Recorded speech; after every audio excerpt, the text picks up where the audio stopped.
I am so sorry. Second take. 1 second. Second take. Thank you. I'm sorry.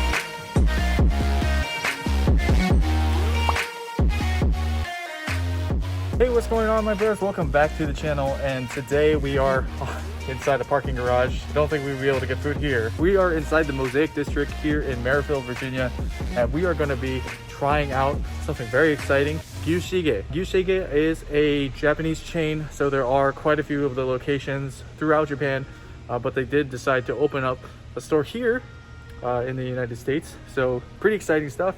I went ahead and made a reservation.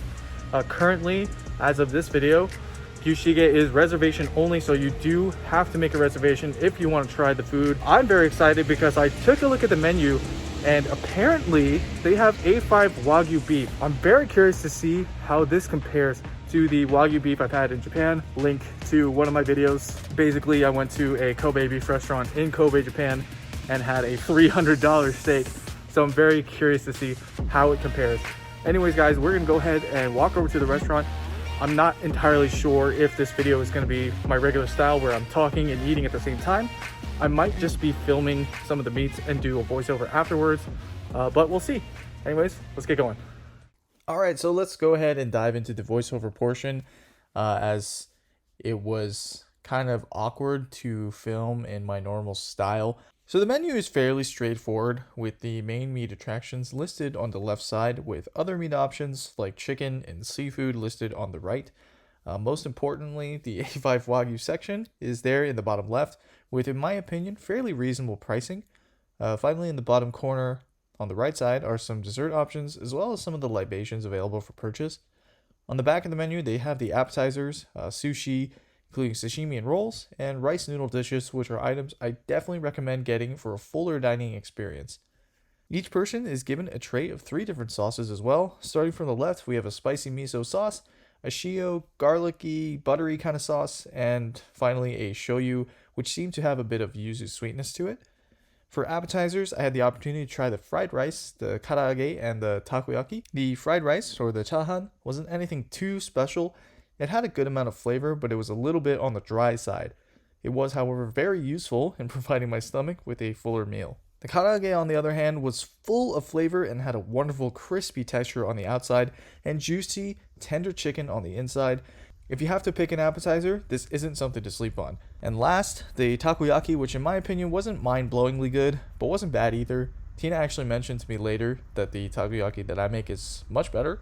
I don't know if she was trying to butter me up, but either way, this might be something to skip. If this is your first time at a Japanese barbecue, something important to note is that beef tongue is actually a Japanese delicacy. If you find yourself traveling to Japan anytime soon and visit a yakiniku restaurant, which probably won't happen considering traveling is banned, but in any case, you'll most likely find that beef tongue is the prominent meat listed on the menu. Don't be alarmed though, it may sound strange, but I promise you beef tongue is one of my favorite, if not my favorite meat to eat while at a yakiniku. At Gyu Shige, they have 2 options of beef tongue available, thin or thick. I personally really love the thin slices of tongue as they offer an easy to chew texture and excellent flavor. Not to mention, it's just presented in such a beautiful way. I mean, like, just look at that flower.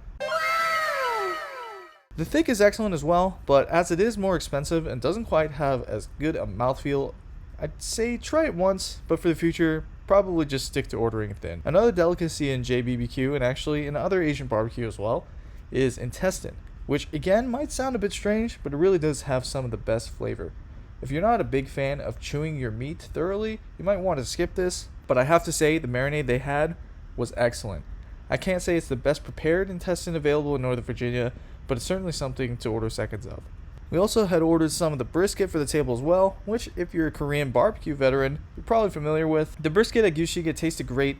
but it just lacked a certain something all you can eat to make it noteworthy. Jokes aside, it is excellent in quality and taste, and is certainly something that I could eat plate after plate. Now for the main event, the A5 Wagyu beef, I was told that they get shipments in of the Wagyu daily. Not really sure if that's actually the case. Either way, the marbling, incredible. I was really excited to see how it would stack up to my Kobe beef experience in Japan. Link to that video is in the description below. The presentation was amazing, and the server even had some supervision to make sure that the meat was cooked perfectly. Basically, her bosses were behind her, just telling her exactly when to flip the meat, so on and so forth. And in a typical fashion, the meats were accompanied with some salt, some pepper, and wasabi as small little add-ons to enhance the overall taste experience, which we were instructed. Basically, they would be like, well, try the meat first on its own, try it with the salt, try it with the wasabi, try it with this combination, etc., etc. And after trying the Wagyu at Gyu Shige, I'd have to say that it's definitely amazing, but it doesn't really hold a candle to that $300 steak I had in Japan, for more or less obvious reasons. So everybody, this is actually 2 months, almost 2 months after I edited the initial video, and in that time I actually visited the restaurant again for my sister's birthday, which means I got to try some of the other stuff that I didn't before, namely the sushi items. So my family ordered 3 rolls, the Pink Lady, King Salmon, and the Fancy Banana Roll. Of the 3, I definitely have to say that the Fancy Banana Roll was a surprising winner. I didn't think I'd like it too much, but it really did have an incredible combination of flavors. We also did order some of the yaki udon, which wasn't anything to write home about, to be honest, but still was a delicious way to get some carbs. For what it's worth, I think Gyu Shige is an incredible dining experience, and I'm glad I had the opportunity to try it out. If you're looking for a good Japanese barbecue, look no further. It is definitely a spot that I would have to 100% recommend. That's going to wrap up the video. Thank you all so much for watching. Be sure to comment, like, and subscribe to the channel. The vast majority of you watching aren't subscribed, so do me a favor and click that little red button below. Also, don't forget to check out my Twitch channel as well. Link to that is in the description. I stream almost every day, and I'd love to see you all there. In closing, sorry for the delay with this video. Sometimes life gets in the way, and for me, it did in a major way. So I'll try to be a bit more consistent with uploads in the future, but until next time, you guys know what to do. Stay hungry.